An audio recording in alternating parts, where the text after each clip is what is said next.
Yung tanong ko sa'yo, for the daily reviewer ay basic din. Pag eto mali ang sagot mo, bukas talaga kita pabalikin. Bukas kita ipa-exam. Ha? O, eto ang tanong. Sa pagmamaneho, ang pinakamahalagang pandama na kailangan ng driver ay pandama meaning senses. Ha? Diba? O letter A, pandinig. Letter B, pangamoy. O letter C, paningin. O ano yung sagot mo kanina? Paningin. Kala ko iba pa isagot mo. Very basic, no? Pero kasama yan sa exam.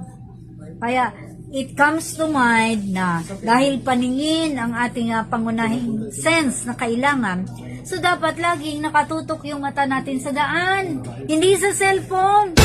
O hindi sa chicks na dumaan. Sa lisensya natin may mga conditions tayong binibigay. Halimbawa, gumagamit ng salamin. So condition 1 yan.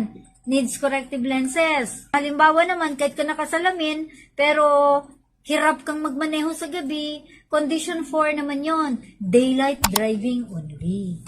Pwede ka lang magmaneho sa umaga, sa gabi, pahuway ka. Kasi iba na ang pamanehuin mo.